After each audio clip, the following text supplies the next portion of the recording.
ملک بھر کی طرح کوئٹہ میں بھی سندھی کلچر ڈے جوش و خروش سے منایا گیا۔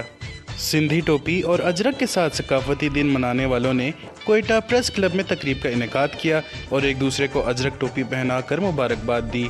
تقریب میں حاجی لشکری رحسانی کو بطور مہمان خصوصی مدعو کیا گیا اور ساتھ ہی ساتھ نوجوانوں نے روایتی رقص پیش کر کے مزید خوشیاں بکھیریں۔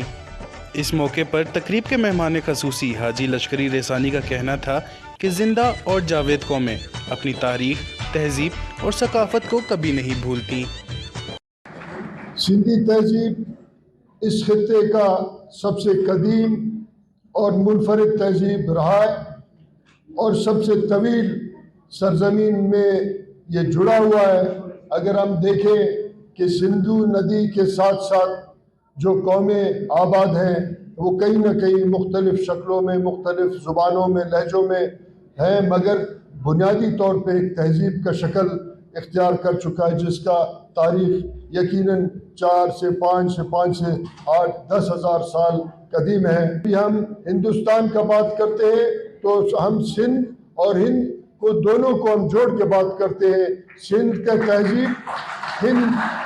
سے بالکل منفرد اور علیحدہ ہے، اس کو یہ پاکستان کے لیے قابل فخر ہونا چاہیے۔ تو آج سندھی کلچرل دن کو ہم اس طریقے سے منائیں کہ اپنے کلچر کو، اپنے باعزت باوقار قومی اصولوں کو روکنے کے لیے، کو بچانے کے لیے ہم نے ایک ثقافتی مزاحمت کا آغاز کرنا ہے۔ ہم نے اپنے آپ کو ان باپ دادے کے قومی اصولوں کو جس پہ آپ فخر کرتے ہیں، ایک دن کلچر نہیں ہوتے، کلچر روزانہ ہے کہ ہم کس طریقے سے زندگی گزارتے ہیں، اور توقع یہ ہے کہ ہم اور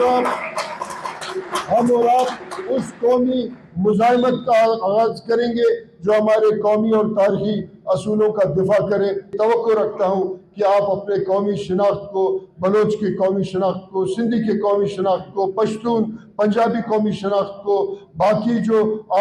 جو میڈیا کا یلغار ہو رہا ہے اس سے آلودہ کرنے سے بچائیں گے، اور اس قومی شناخت جس کا دفاع آپ کے اور ہمارے اجداد نے ہزاروں سال سے کیا ہے، اس کا قومی دفاع آپ کریں گے، اور انشاءاللہ اپنا منفرد قومی تاریخی ثقافتی شکل میں آئندہ قیامت تک زندہ رہیں گے۔ تقریب کے شرکا کا کہنا تھا کہ اس دن کو ہم عید کی طرح مناتے ہیں جس میں ایک دوسرے کے ساتھ مل بیٹھنے کا موقع مل جاتا ہے، اور ساتھ ہی ساتھ اگلی نسل کو اپنی ثقافت سے آگاہ اور روشناس کرانا بھی اس دن کا مقصد ہے۔ رپورٹر محمد بلال، کیمرامین یاسر کے ساتھ وش نیوز، کوئٹہ۔